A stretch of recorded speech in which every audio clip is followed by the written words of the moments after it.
समोसे, गर्मा गर्म समोसे, स्वादिष्ट समोसे, मीठी चटनी के साथ गर्मा गर्म समोसे। ऐसे रानू चिड़िया जंगल में समोसे बेचकर अपने घर का गुजारा करती थी। आवाज सुनकर गोरी कभी वहाँ आती है। चिड़िया, मुझे 1 प्लेट समोसों की दे दो, मैं तुम्हें कल पैसे दे दूंगी। अभी तो पिछले पैसे भी नहीं दिए तुमने और आ गई हो फिर से समोसे खाने। जाओ, अब मैं बिना पैसों के समोसे नहीं दूंगी। छोटी चिड़िया, 4 पैसे के आगे बड़ी बातें करने लगी है तू। समोसे बनाना कौन सा मुश्किल है, ऐसे समोसे बनाकर तो मैं भी बेच सकती हूँ। अगर बना सकती हो तो जाओ बनाओ ऐसे समोसे, खाओ भी और बेचो भी। फिर गौरी कभी गुस्से में वहाँ से चली जाती है। कालू जी, कल से मैं भी जंगल में समोसे बेचा करूंगी। वो छोटी चिड़िया समोसे बेच बेच कर बहुत अमीर हो गई है। परंतु गोरी, चिड़िया के समोसे तो उसके सीक्रेट मीठी चटनी से बिकते हैं। भला तुमसे कौन लेगा बेस्वाद समोसे। कालू जी, तुम तो हर समय चिड़िया की तारीफें ही करते रहते हो। अगर मैं समोसे बनाऊंगी तो पक्षी चिड़िया के समोसों को भूल जाएंगे। अगले दिन गौरी कभी चिड़िया से थोड़ी दूर अपने समोसों का ठेला लगा लेती है और समोसे बेचना शुरू करती है। गोरी के स्वादिष्ट समोसे, गर्मा गर्म समोसे, मीठी चटनी के साथ गर्मा गर्म समोसे। गौरी कभी बहुत शोर मचाती है, परंतु जो पक्षी भी समोसे खाने आता वो गौरी की बजाय चिड़िया के पास जाता। ऐसे गौरी कभी सुबह से बैठी मक्खियाँ मार रही थी। रानू चिड़िया थोड़ी दूर से गौरी कभी से कहती है, तुम जैसे भी समोसे बना लो, मगर पक्षी मेरे ही समोसे खाने आएंगे। छोटी चिड़िया, मुझे गुस्सा दिलाती हो। रुको, मैं तुम्हें बताती हूँ। गौरी कभी भागी भागी अपने पति के पास जाती है। कालू, तुम यहाँ घर में बैठे हो और वो चिड़िया मुझे बातें सुना रही है। अब क्या हुआ, क्या बिके नहीं तुम्हारे समोसे। वो चिड़िया मेरे सामने बैठी है, जब तक वो मेरे सामने बैठी रहेगी मेरा धंधा नहीं चलेगा। तुम चलो मेरे साथ और अभी के अभी चिड़िया को वहाँ से भगा दो। अगर मेरे भगाने से तुम्हारे समोसे बिकेंगे तो मैं अभी जाकर चिड़िया को वहाँ से भगा देता हूँ। फिर कालू कौवा गौरी कभी के साथ जाता है। चिड़िया, अपना ठेला उठाओ और चली जाओ यहाँ से। ये जगह हमारी है। आज से मेरी पत्नी गौरी ही यहाँ अपने समोसे बेचा करेगी। कौवे भैया, मैं तो अपना काम कर रही हूँ, गौरी को कौन रोक रहा है। वो भी अपना काम करे, सबने अपने नसीब का लेना है। जब तक तुम यहाँ हो गौरी के समोसे नहीं बिकेंगे। तुम्हें यहाँ से जाना ही होगा। ऐसे कहते हुए कालू कौवा चिड़िया को धक्के देने लगता है। रुको रुको कौवे, मैं चली जाती हूँ। जो मेरे नसीब का होगा वो खुद चलकर मेरे पास आ जाएगा। फिर रानू चिड़िया अपने ठेले को लेकर वहाँ से चली जाती है और जंगल में दूसरी जगह जाकर समोसे बेचने लगती है। समोसे, गर्मा गर्म समोसे, स्वादिष्ट समोसे, मीठी चटनी के साथ। पक्षी समोसे खाने आते हैं, परंतु वहाँ रानू चिड़िया नहीं थी। गौरी, चिड़िया कहाँ गई है? मैं तो चिड़िया के ही समोसे खाऊंगा। वो चिड़िया यहाँ से चली गई है। मेरे मिठू भाई, तुम मेरे समोसे खा कर देखो, अगर मजा न आए तो पैसे नहीं लूंगी। अच्छा, अगर ऐसा है तो लगाओ 1 प्लेट समोसों की।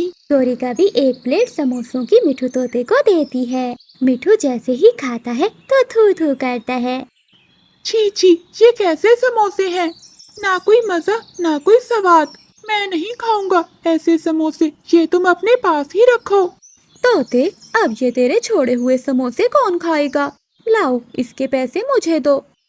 कौन से पैसे? तुमने खुद ही तो कहा था कि अगर पसंद न आए तो पैसे नहीं लूंगी।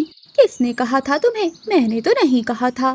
फिर गौरी कभी मिठू तोते को मारने लगती है। बचाओ, कोई मुझे बचाओ, इस गंदी काली कौवे से कोई मुझे बचाओ। मिठू बहुत मुश्किल से अपनी जान बचाकर वहाँ से भागता है और गौरी कभी शाम तक वहाँ बैठकर मक्खियाँ मारती है। जब पक्षियों को पता चलता है कि चिड़िया ने अपना ठेला दूसरी जगह लगाया है तो वो सब वहाँ जाते हैं। चिड़िया बहन, उस गौरी के समोसे तो कोई मुफ्त में भी ना खाए। बहुत बेस्वाद हैं गौरी के समोसे। कबूतर भैया, गौरी ने मुझे वहाँ से भगा दिया और मैं यहाँ आ गई। मेरे पंखों में स्वाद है, मुझे मालूम था कि पक्षी खुद मेरे पास यहाँ चले आएंगे। गौरी कभी शाम को जब घर जाने लगती है तो वो चिड़िया को देखने आती है। चिड़िया के पास तो पक्षियों की भीड़ लगी हुई थी, जो सब मजे मजे से समोसे खा रहे थे। गौरी, तू जो भी कर ले, मगर तेरे समोसे बिकने वाले नहीं हैं, क्योंकि सब पक्षी चिड़िया के समोसे ही खाते हैं। गौरी कभी दूसरे दिन फिर से समोसे बेचने जाती है। शाम हो जाती है, मगर कोई भी ग्राहक गौरी के पास नहीं आता। थक हार कर गौरी कभी चिड़िया के पास जाती है और उसे कहती है, चिड़िया, सच ही कहा था तुमने कि जो तुम्हारे नसीब का होगा वो चलकर तुम्हारे पास आ जाएगा। मैं कल से समोसे बेचने नहीं आऊंगी। तुम अपनी पुरानी जगह पर जाकर ही समोसे बेच लेना। ये काम मेरे बस का नहीं है। गौरी बहन, दूसरों के काम से जलने की बजाय अपने काम पर ध्यान दिया करो। ऐसे आपके मन को शांति भी मिलेगी और जो काम भी आप करोगी वो अच्छे से चलेगा। गौरी कभी शर्मिंदा होकर वहाँ से चली जाती है। लूसी कबूतरी ने 5 अंडे दिए थे। वो बहुत खुश थी। कबूतरी के पड़ोस में चिड़िया और कौवे भी रहते थे। चिड़िया लूसी कबूतरी के पास जाती है। लूसी बहन, आपको बहुत बहुत मुबारक हो। आपके यहाँ तो 5-5 अंडे आए हैं। हाँ चिड़िया, खुशी के साथ साथ गम भी है। अगर मेरे कबूतर जी मेरे पास होते तो मैं इन अंडों की रक्षा कर सकती। अब मुझे बहुत डर लग रहा है। आखिर मैं इन बच्चों को कैसे पालूंगी? लूसी बहन, आप चिंता न करें, मैं आपके साथ हूँ। जब भी आपको मेरी जरूरत हो आप मुझे बुला लेना, मैं दौड़ी चली आऊंगी। दूसरी ओर कौवों को भी ये बात पता चल जाती है कि लूसी कबूतरी ने 5 अंडे दिए हैं। कालू, सुना है लूसी ने 5 अंडे दिए हैं। कालू जी, कितना अच्छा होता अगर वो चील उस कबूतर के साथ साथ इस लूसी को भी खा लेती। गौरी, तुम ऐसा क्यों बोल रही हो? भला लूसी के बच्चे हमारा क्या नुकसान करेंगे? कालू जी, वो मोटी लूसी क्या थी, अब उसके 5-5 अंडे भी आ गए। जब लूसी के बच्चे निकल आए हम तो भूखे मरेंगे। जंगल का सारा भोजन तो यही खा जाएंगे, हम क्या खाएंगे भला? हाँ गौरी, बात तो तुम्हारी ठीक है, कुछ न कुछ तो करना ही पड़ेगा। मैं अभी जाकर करता हूँ बात। कालू कौवा लूसी कबूतरी के घर जाता है। कालू भैया, ये देखें मेरे प्यारे प्यारे 5 अंडे। लूसी, मैं तुम्हें पहले समझा रहा हूँ, ये जंगल के सारे फलों के पेड़ हमारे हैं। यहाँ से तुम अपने बच्चों को कुछ भी नहीं दोगी। कालू भैया, ये पेड़ पौधे सबके साझे हैं, फिर आप ऐसा क्यों कह रहे हैं? हाँ लूसी, आज तक ये सबका साझा था, लेकिन अब से ये सब हमारा है, क्योंकि किसी भी पक्षी के 5-5 अंडे नहीं हुए। इसीलिए खबरदार, बच्चों के होते ही तुमने यहाँ से भोजन लिया तो अगर मैंने तुझे देख लिया तो मैं बहुत मारूंगा तुझे और तेरे बच्चों को भी। ऐसे धमकाकर कालू कौवा घर चला जाता है।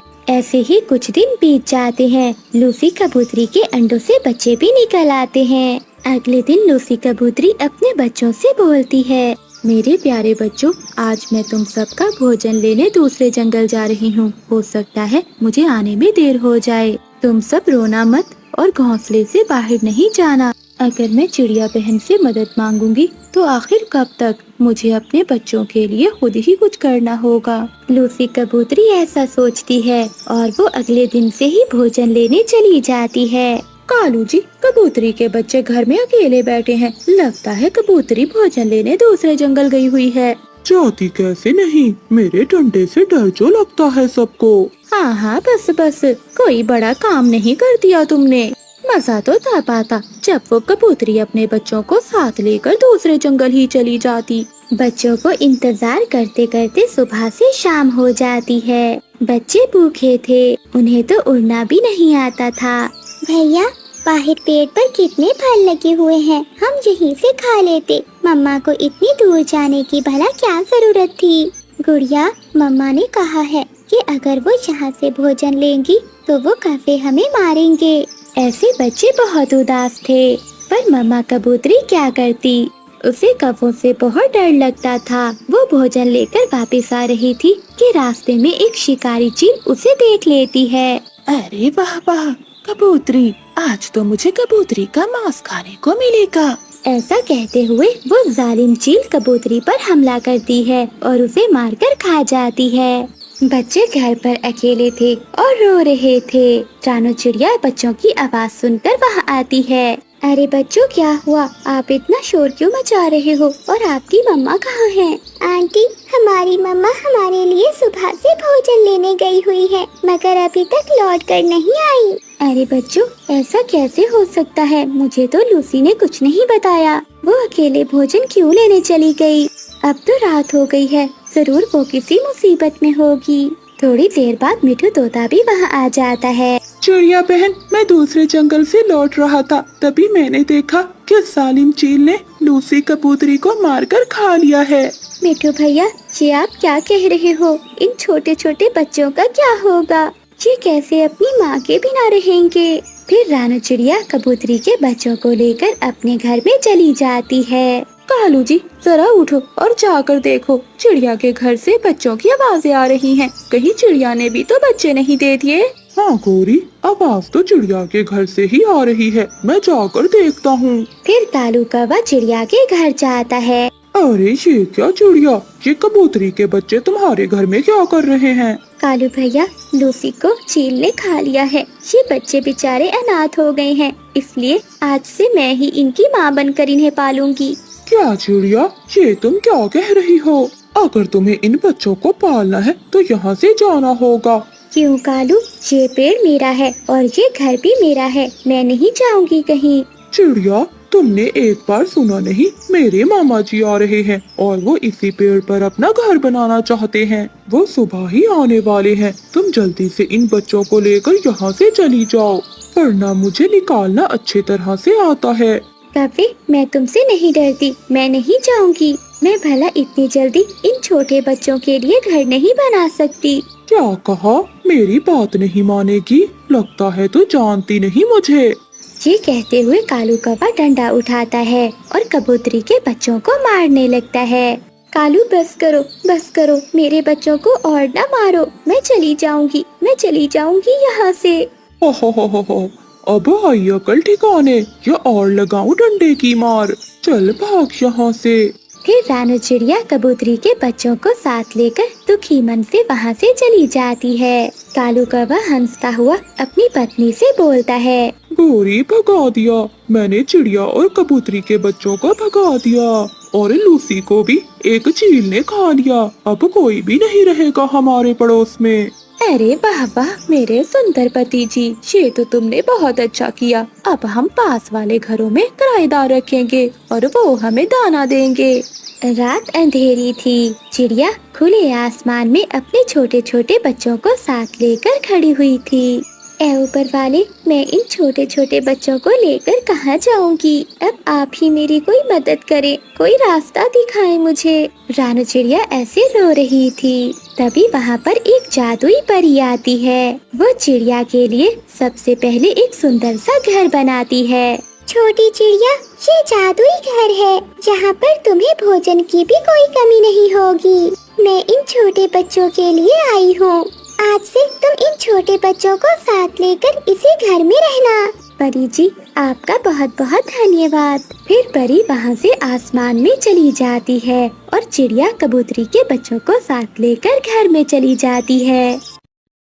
कालू, मैं अपनी माँ के पास जा रही हूँ, 1-2 दिन रहकर ही आऊंगी। गौरी, कभी घर में भी बैठ जाया करो, हर समय घूमती फिरती रहती हो या फिर पक्षियों में फसाद ही डालती रहती हो। कालू, तुम अपना मुंह बांध ही रखा करो, तुम्हें बस मौका चाहिए मेरे पीछे पड़ने का। अगर मैं फिरती हूँ तो अच्छा ही करती हूँ, तुम्हारी तरह हर समय घोंसले में नहीं पड़ी रहती। मैं जा रही हूँ। फिर गौरी कभी अपने बेटे जग्गू को साथ लेकर अपनी माँ के पास चली जाती है। गौरी बेटा, तुम फिर से आ गई, कुछ समय अपने घर को भी दे दिया करो। माँ, तुम भी कालू जैसी बातें शुरू कर देती हो, मेरा दिल उदास हो जाता है तुमसे मिलने को। अच्छा माँ, मुझे और जग्गू को कुछ खाने के लिए दे दो। गौरी, तुम्हारे भाई की शादी के बाद मैं अपना दाना बहुत मुश्किल से ढूंढ कर लाती हूँ, अब मैं तुम दोनों को कहाँ से ला कर दूँ दाना? अच्छा बेटी, अगर तू आ ही गई है तो मैं देख कर आती हूँ दाना। गौरी कभी अपनी माँ से मिलने काम और जंगल के पक्षियों के हालात जानने के लिए आती थी। गौरी कभी जाते जाते पक्षियों में फसाद डालकर जाती थी। जग्गू बेटा, जाओ बाहर खेलने, ये पूरा जंगल हमारा ही है। अगर किसी ने तुम्हें कुछ कहा तो मुझे बताना, देखना मैं उसके पंख तोड़ दूंगी। जग्गू कौवा वहाँ से चला जाता है। अरे वाह, सामने किसी के घोंसले में अंडा दिखाई दे रहा है। मुझे तो भूख भी बहुत लगी हुई है, मैं ये अंडा खा लेता हूँ। ये कहते हुए जग्गू कौवा घोंसले के पास जाता है और जैसे ही वो अंडा खाने लगता है तो वहाँ हरियाली तोती आ जाती है। जग्गू के बच्चे, ये तुम क्या कर रहे हो? तुम अपनी शैतानी से बाज नहीं आओगे। ऐसा कहते हुए हरियाली तोती जग्गू कौवे के 2-3 चोंच मारती है और उसे वहाँ से भगा देती है। मम्मा, मम्मा। अरे अरे, क्या हुआ मेरे जग्गू बेटे को? ये तुम्हें किसने मारा? फिर जग्गू कौवा अपनी माँ को सारी बात बताता है। किस मोटी चोंच वाली हरियाली तोती की इतनी हिम्मत कि मेरे बेटे को मारे? देखना अब मैं इसे कैसा मजा चखाती हूँ। अरे बेटी, तुम अपने बेटे को क्यों नहीं समझाती? ये किसी दिन तुम्हें भी मुश्किल में डाल सकता है। अच्छा माँ, मैं इसे समझा दूंगी। गौरी कवि ऐसे ही अपनी माँ से कह देती है, मगर अंदर तो गौरी कवि के आग लगी हुई थी। जिस तरह इसने मेरे बेटे को मारा है, मैं भी बदला इसके अंडे से ही लूंगी। फिर गौरी कवि हरियाली तोती के पास जाती है। हरियाली बहन, मैं तुमसे माफी मांगने आई हूँ। मुझे जग्गू ने बताया था कि उसने आपके अंडे के साथ शरारत की है। हरियाली बहन, मैंने जग्गू को खूब डांटा है। जग्गू अब दोबारा ऐसा नहीं करेगा। ये कहकर गौरी कवि वहाँ से चली जाती है और हरियाली तोती भी हैरान हो जाती है कि अचानक से गौरी में ये तब्दीली कहाँ से आई। थोड़ी देर बाद हरियाली तोती अपने लिए दाना लेने चली जाती है और गौरी कवि, जो हरियाली तोती के जाने का इंतजार कर रही थी, वो घोंसले में जाती है। गौरी कवि अंडा उठाकर वहाँ से ले जाती है। वो अंडे को जाकर जंगल में फेंक देती है, मगर अंडा नीचे पड़ी सूखी घास पर गिरता है, टूटने से बच जाता है। दूसरी ओर जब हरियाली तोती अपने घोंसले में आती है तो अंडा ना देखकर रोने लगती है। अरे, मेरा अंडा कहाँ चला गया? लगता है कोई पक्षी मेरा अंडा चुरा कर ले गया है। हरियाली तोती के रोने की आवाज सुनकर जंगल के पक्षी वहाँ आते हैं। क्या हुआ हरियाली बहन, आप ऐसे क्यों रो रही हो? फिर हरियाली तोती सारी बात बताती है। हमारे जंगल में पहले तो कभी ऐसा नहीं हुआ। फिर जंगल के सभी पक्षी हरियाली तोती को हौसला देते हैं। अच्छा माँ, मैं चलती हूँ, कालू हमारा इंतजार कर रहा होगा। गौरी की माँ भी बहुत हैरान थी कि गौरी इतनी जल्दी क्यों जा रही है। फिर गौरी कवि और जग्गू कौवा वापिस चले जाते हैं। कबूतर भैया, सूखा घास कहाँ से मिलेगा? मुझे अपने घोंसले की मरम्मत करनी है। चिड़िया, जहाँ गौरी कवि की माँ का जंगल शुरू होता है, तुम्हें वहाँ सूखा घास मिल जाएगा। ठीक है कबूतर भैया, मैं वो घास ले आती हूँ। फिर रानू चिड़िया वहाँ से चली जाती है। जैसे ही वो सूखा घास उठाने लगती है तो उसे वहाँ अंडा दिखाई देता है। ये अंडा यहाँ कैसे आया होगा? रानू चिड़िया वो अंडा उठाकर अपने घोंसले में ले जाती है। पता नहीं ये किस पक्षी का अंडा है। मुझे तो ये भी नहीं पता कि ये अंडा हमारे जंगल के पक्षियों का है या पास के जंगल के पक्षियों का। हाँ, मुझे इंतजार करना होगा जब तक अंडे से बच्चा बाहर नहीं आता, फिर ही मुझे पता चलेगा कि ये अंडा किसका है। 2 दिन गुजर जाते हैं, अंडा टूट जाता है, अंडे में से तोती का बच्चा बाहर आता है।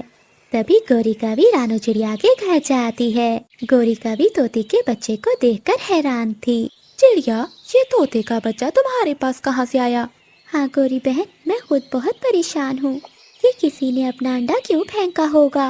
रानू चिड़िया गौरी कवि को सारी बात बताती है। गौरी कवि बहुत हैरान थी कि कैसे ये अंडा टूटने से बच गया। चिड़िया, ये तुमने बहुत अच्छा किया जो इस अंडे की रक्षा की। गौरी बहन, मुझे तो इस बात की चिंता है कि किसी ने कोई शरारत ना की हो।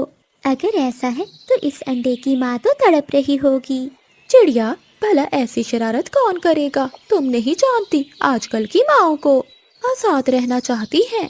गौरी, कोई माँ भी ऐसा नहीं कर सकती। मुझे लगता है कि ये जरूर किसी की शरारत है। फिर गौरी कवि वहाँ से चली जाती है। अब गौरी कवि के दिमाग में कोई नई शैतानी आ रही थी। अगर ये छोटा मिठू बच ही गया है तो क्यों ना नया खेल खेलूं। मुझे तो ये रानू चिड़िया भी जरा नहीं अच्छी लगती। इससे भी बहुत से हिसाब बराबर करने हैं। गौरी कवि कुछ सोचती है और कालू कवि के पास जाती है। पति जी, मैंने आज अपनी माँ से मिलने जाना है। गौरी, तुम 3 दिन पहले ही तो गई थी। तुम्हारी माँ बहुत बूढ़ी है, उस पर इतना बोझ ना डाला करो। कालू, मैंने तुम्हें बताया है, तुमसे पूछा नहीं। और हाँ, चक्कू का ध्यान रखना, मैं अकेली ही जा रही हूँ। फिर गौरी कवि जल्दी में वहाँ से चली जाती है। गौरी कवि हरियाली तोती के पास जाती है। तोती बहन, मैं तुम्हें बहुत जरूरी बात बताने आई हूँ। क्या गौरी, कौन सी बात? तोती बहन, क्या तुम्हें तुम्हारे अंडे के बारे में पता चला कि उसे कौन चुरा कर ले गया है? नहीं गौरी बहन, भला ऐसी बातों का भी पता चलता है? अगर मैं कहूँ कि तुम्हारे अंडे का मुझे पता है और उसमें से बच्चा भी निकल आया है। गौरी, क्या तुम झूठ तो नहीं बोल रही? कहाँ है मेरा बच्चा? मुझे जल्दी से मेरे बच्चे के पास ले चलो। फिर गौरी कवि मम्मा तोती को अपने साथ ले जाती है और वहाँ जाकर सभी पक्षियों को इकट्ठा कर रानो चिड़िया के घर जाती है। आप सब यहाँ क्यों आए हो? वैसे अच्छा ही हुआ, मैंने भी आप सबको आज इकट्ठा करना था। मैंने कुछ बताना था आप सबको। चिड़िया, तुमने मेरा अंडा क्यों चुराया? शक्ल से तुम बहुत मासूम लग रही हो, लेकिन तुम्हें मेरी ममता पर जरा भी दया न आई। तोती बहन, ये आप क्या कह रही हैं? मैंने कोई अंडा नहीं चुराया। मुझे तो ये अंडा सूखी घास पर से मिला है। चिड़िया, अगर तुम्हें अंडा मिला था तो तुम्हें हमें बताना चाहिए था। कबूतर भैया, मैं ये पहले देखना चाहती थी कि ये अंडा किस पक्षी का है, और आज ही मैंने आप सब पक्षियों को बताना था ताकि हम सब मिलकर इसकी माँ को ढूंढ सकें। चिड़िया, अब ज्यादा चालाकी ना दिखाओ। मुझे तो लगता है तुमसे अब जंगल के पक्षियों के अंडे भी सुरक्षित नहीं हैं। तभी चकू कौवा भी वहाँ आ जाता है। चिड़िया, ये मेरा अंडा है, मुझे वापस कर दो। मम्मा, आपने तो हरियाली आंटी का अंडा तोड़ दिया था, फिर ये बच कैसे गया? फिर सभी पक्षी गौरी कवि को देखने लगते हैं और गौरी कवि को तो कुछ समझ नहीं आ रहा था। गौरी कवि अपने बेटे चक्कू को लेकर वहाँ से भाग जाती है। ऐसे रानो चिड़िया की सच्चाई सबके सामने आ जाती है और वो हरियाली तोती का बच्चा उसे दे देती है और मम्मा तोती अपने बच्चे को खुशी खुशी अपने जंगल ले जाती है। मैं और कालू जी कितना संघर्ष कर रहे हैं, मगर अभी तक हमें संतान का सुख नहीं मिला। कालू जी भी अब मुझसे नफरत करने लगे हैं। न जाने मुझे कब संतान होगी। इस जंगल में सभी पक्षियों की अपनी अपनी संतान है, बस मैं ही एक बदनसीब हूँ जिसे कई सालों से संतान का सुख नहीं मिला।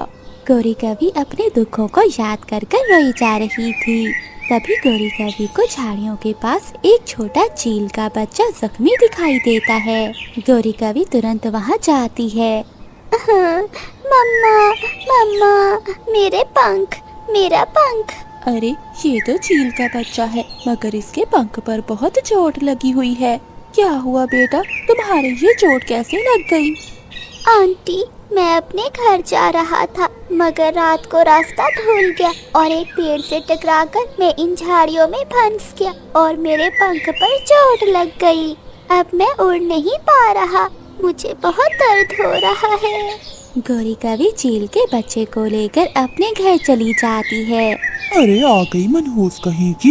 ये क्या, ये चील के बच्चे को क्यों साथ लाई है? कालू जी, ये बच्चा बहुत जख्मी था, उड़ नहीं पा रहा था, बस इसीलिए मैं इसे अपने घर ले आई। बेटा, मैं तुम्हारे पंखों पर पट्टी लगा देती हूँ। फिर गौरी कवि छोटे बच्चे को पट्टी कर देती है। खुद की संतान तो पैदा नहीं कर सकती और दूसरों की संतान की रक्षा कर रही है। मनहूस कहीं की, पता नहीं कहाँ से मेरे जीवन में आ गई। रोज की तरह गौरी कवि को खरी खोटी सुनाकर कालू कौवा वहाँ से चला जाता है। गौरी कवि एक माँ की तरह उस घायल बच्चे की रक्षा करती है और कालू कौवा एक पेड़ के नीचे उदास होकर बैठ जाता है। तभी कालू कवि के पास मिठू तोता आता है। क्या हुआ कालू, बड़े उदास लग रहे हो? क्या गौरी छोड़कर तो नहीं भाग गई? क्या बताऊं मिठू, मेरी और गौरी की शादी को 10 साल हो गए हैं, मगर न जाने कब हमें संतान होगी और कब मैं पिता बनूंगा। कालू कवि, एक काम करो कि तुम गौरी कवि को छोड़ दो और किसी कवि से शादी कर लो। मुझे तो लगता है गौरी कवि बांझ है और वो कभी भी संतान पैदा नहीं कर सकती। फिर मिठू तोता वहाँ से चला जाता है। बात तो ठीक करके गया है मिठू, लगता है गौरी सच में बांझ है। अब तो गौरी कवि को अपने घर और अपनी जिंदगी से निकालकर हमेशा हमेशा के लिए बाहर फेंकना होगा। मैं अपनी माँ के साथ रहता हूँ। मैं उड़ते उड़ते इस जंगल में खो गया था और रात के अंधेरे में मैं बहुत डर गया था, इसलिए न जाने कब मैं उन झाड़ियों में फंस गया। बेटा, तुम्हें ऐसे बाहर नहीं निकलना चाहिए था। अगर तुम्हें कुछ हो जाता तो तुम्हारी माँ पर क्या गुजरती। बेटे, तुम यहीं रहो। जब तुम ठीक हो जाओगे तो मैं तुम्हें तुम्हारी माँ के पास छोड़ आऊंगी। फिर गौरीकावी 3 दिन तक चील के बच्चे की सेवा करती रही। एक दिन गौरीकावी चील के बच्चे को पहाड़ों पर छोड़कर वापस चली आती है।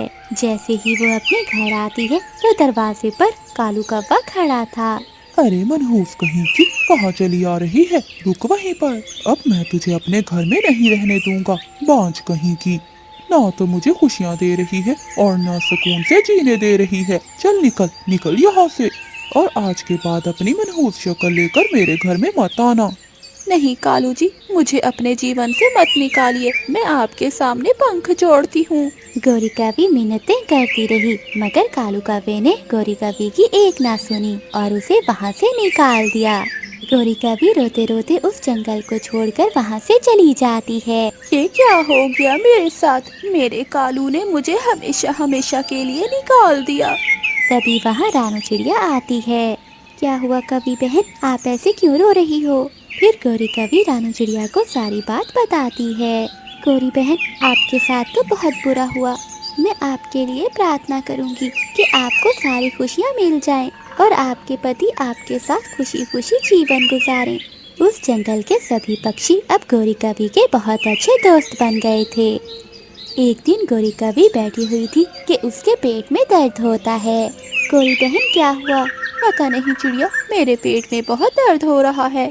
चिड़िया, लगता है गौरीकावी खुशखबरी देने वाली है। क्या लूसी बहन, गौरीकावी माँ बनने वाली है? हाँ चिड़िया, जब मैं अंडा देने वाली थी तो मेरे पेट में भी ऐसे ही दर्द था। क्या सच में मैं माँ बनने वाली हूँ? हाँ गौरी बहन, आप सच में माँ बनने वाली हैं। आपको बहुत बहुत बधाई हो।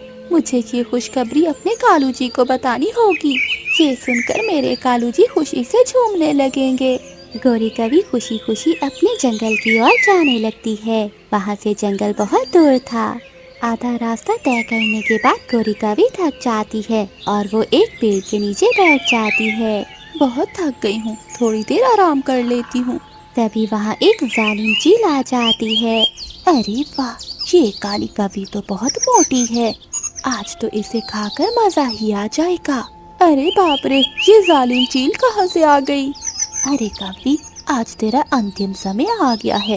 4 दिन से मैं भूखी हूँ, कोई शिकार नहीं मिला था, मगर आज मैं तुझे खाकर अपनी भूख मिटाऊंगी। चील जी, मुझे छोड़ दो, मुझे यहाँ से जाने दो। नहीं कवि, मैं तुझे नहीं छोड़ूंगी। चील जी, मैं माँ बनने वाली हूँ और ये माँ बनने का सुख मुझे 10 सालों के बाद मिला है। ये खुशखबरी मैं अपने पति को देने जा रही थी। मैं आपसे विनती करती हूँ कि मुझे यहाँ से जाने दे। नहीं, मैं तुझे नहीं जाने दूंगी। तू मेरा आज शिकार बनेगी। ठीक है चील जी, शायद मेरे भाग्य में आज मरना ही लिखा है, लेकिन मरने से पहले मेरी आखिरी इच्छा पूरी कर दे।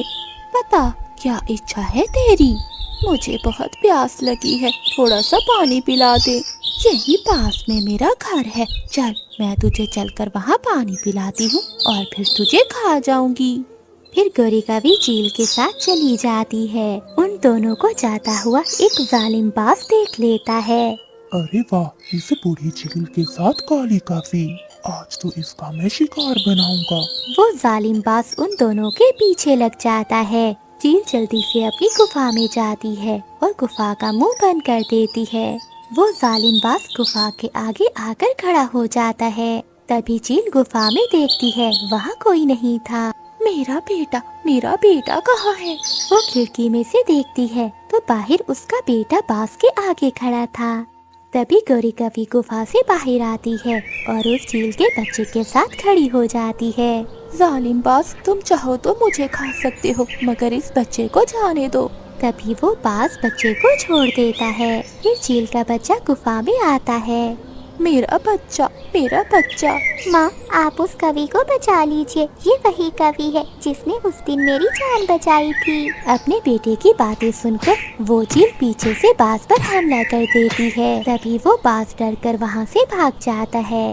कवि, मुझे माफ कर दो। तुमने मेरे बेटे की जान बचाने के लिए अपनी जान दांव पे लगा दी। मेरे बेटे ने मुझे बताया कि तुमने उसकी पहले भी जान बचाई थी। मुझे माफ कर दो, अब मैं खुद तुम्हें तुम्हारे पति के पास छोड़ कर आऊंगी। फिर चील गोरी कौवे को उसके पति कालू कौवे के पास छोड़कर आती है। चाचा चील, गोरी, क्या तुम मुझे मारने के लिए चील को अपने साथ लाई हो?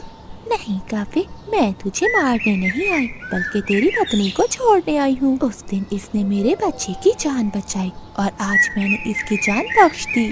फिर चील वहाँ से चली जाती है। कालू जी, मैं माँ बनने वाली हूँ और आप पिता। ये सुनकर कालू कौवा बहुत खुश होता। जंगल में घने बादल छाए हुए थे। सभी पक्षी अपने अपने घोंसलों में जा रहे थे। जंगल में बहुत तेज हवाएं चल रही थीं। तेज हवा से गोरी कौवे और कालू कौवे का घर नीचे गिरकर टूट जाता है। वो मुश्किल से अपनी जान बचाते हैं। कालू पति जी, घोंसला तो टूट गया और बारिश भी होने वाली है। बताओ, अब हम बारिशों के दिन कहाँ गुजारेंगे? गोरी, तुम चिंता ना करो, दूसरे जंगल में मेरे जानने वाली एक चिड़िया रहती है। हम बारिशों के दिन वहीं गुजार लेंगे। वैसे भी इस जंगल में अब बारिशें शुरू हो गई हैं। हाँ हाँ कालू जी, जल्दी करो, हम दूसरे जंगल चलते हैं, इससे पहले कि बारिश में भीग जाएं। फिर कालू कौवा और गोरी कौवी चिड़िया के जंगल जाने के लिए वहाँ से उड़ जाते हैं। वो चिड़िया के जंगल पहुँच जाते हैं और थक जाते हैं। वो थोड़ा आराम करने के लिए रुकते हैं। कालू, मुझे तो बहुत भूख लगी हुई है, क्या हमें यहाँ कुछ खाने को मिलेगा? गोरी, तुम यहीं बैठो, मैं जाकर देखता हूँ। थोड़ी दूर कालू कौवे को मीनू मौसी दाना लेकर जाती हुई दिखाई देती है। कालू कौवा पीछे से जाकर मीनू मौसी को धक्का देता है और दाना लेकर वहाँ से चला जाता है। बेशरम दुष्ट कौवा, मेरा दाना लेकर भाग गया। गोरी, मैं छीन लाया उस मौसी से दाना। वो दोनों भूखे थे। वो जल्दी से वो सारा दाना खा लेते हैं। फिर वो दोनों चिड़िया के घर की ओर उड़ते हैं। एक पेड़ पर कबूतर बैठा हुआ था। कालू कौवा कबूतर से रानू चिड़िया के घर का पूछता है।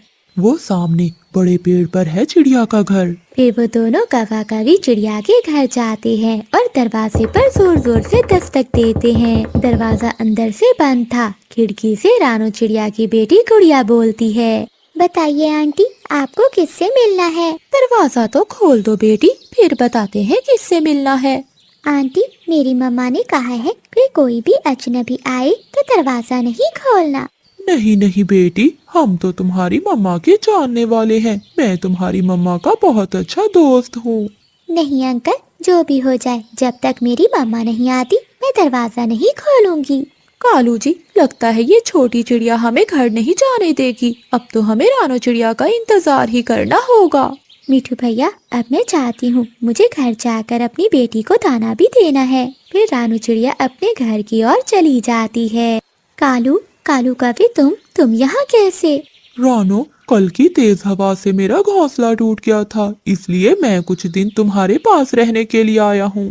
कालू भैया, बात तो ठीक है, लेकिन मेरा घर भी बहुत छोटा है। आप 1-2 दिन में अपना घर बना लेना।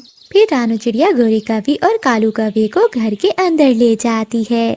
चिड़िया, तुम्हारी बेटी ने तो दरवाजा ही नहीं खोला, मैंने कितना कहा इसे। हाँ गोरी, मैंने खुद ही मना किया है इसको, क्योंकि सुना है जंगल में एक चील फिर रही है। फिर रानू चिड़िया उन्हें खाने के लिए दाना देती है। वो दोनों पति पत्नी मजे मजे से वो दाना खाते हैं और सो जाते हैं। अगली सुबह हो जाती है। कालू कौवा और गोरी कौवी सुबह सुबह घर से निकलते हैं और पहाड़ों की ओर चले जाते हैं। वहाँ एक गुफा के पास बड़ी चील बैठी हुई थी। चील के पास एक मीठे फल का पेड़ भी था। कालू जी, मेरा तो मीठे फल खाने को बहुत मन कर रहा है। ये मीठे फल का पेड़ उस चील का है। अगर हमें मीठे फल खाने हैं तो पहले चील से पूछना होगा। गोरी कौवी और कालू कौवा चील के पास जाते हैं। चील दी, मेरी पत्नी का मीठे फल खाने को बहुत मन कर रहा है, क्या हम मीठे फल खा सकते हैं? हाँ कौवे और कौवी, ये पेड़ मेरा है, तुम इस पेड़ से एक फल तोड़कर खा सकते हो। फिर वो दोनों कौवे एक फल तोड़कर खाने लगते हैं। वो फल बहुत मीठा था। चील दी, ये फल तो बहुत मीठा था, क्या हम कल भी यहाँ ये मीठे फल खाने आ सकते हैं? हाँ हाँ कव्वे, क्यों नहीं। अगर बदले में तुम मुझे मांस देने का वादा करो तो तुम ये सारे फल खा सकते हो। चील दी, तुम चिंता ना करो, हम धोखे से किसी न किसी पक्षी को यहाँ ले ही आएंगे। इन मीठे फलों को खाने के लिए मैं कुछ भी कर सकती हूँ। मम्मा, मुझे ये कौवे ठीक नहीं लगे। देखा नहीं आपने, ये कैसी लालच वाली बातें कर रहे थे। गुड़िया बेटी, ये कौवा मेरे बचपन का दोस्त है, 2 दिन रहकर चला जाएगा। फिर कौवा और कवि वहाँ आ जाते हैं। गोरी और कालू, तुम दोनों कहाँ गए हुए थे? हम तो अपने लिए बड़ा मजबूत घर बना रहे हैं। फिर तो आप यहाँ से चले जाएंगे। हाँ हाँ रानो, जैसे ही हमारा घर बनेगा तो हम यहाँ से चले जाएंगे। कौवा और कवि झूठ बोलते हैं। दूसरे दिन कौवा और कवि एक नदी के किनारे बैठे हुए थे। कालू, ये नया जंगल है, कोई भी हमारा विश्वास नहीं करेगा। अगर हम चील दी के लिए कोई मांस न लेकर गए तो वो हमें मीठे फल नहीं देगी। गोरी, चिड़िया हमारा विश्वास जरूर करेगी। हम चिड़िया को ही बलि चढ़ा देंगे। मैं अभी जाकर चिड़िया से झूठ बोलकर उसे पहाड़ों की ओर लेकर आता हूँ। कालू कौवा चिड़िया के पास जाता है। चिड़िया, पहाड़ों के पास बुलबुल गिरी पड़ी है, वो मदद के लिए तुम्हें पुकार रही है। रानो बहन कहकर पुकार रही थी। कौवे भैया, आप भी मेरे साथ चले, हमें बुलबुल की मदद करना होगी। कालू कौवा ऐसे झूठ बोलकर रानो चिड़िया को अपने साथ ले जाता है। गोरी कवि चील के पास पहले ही पहुंच गई थी। चील दी, तुम्हारा भाई कालू चिड़िया को लेकर आता ही होगा। फिर वाकयात, किरदार और कहानियाँ मुकम्मल तौर पर फर्जी हैं। इनका हकीकी वाकयात या लोगों से कोई ताल्लुक नहीं। इस वीडियो का मकसद बच्चों को हिफाजत और फैसला साजी करने से आगाह करना है। बराहे करम इसे गलत तनाजर में ना लें।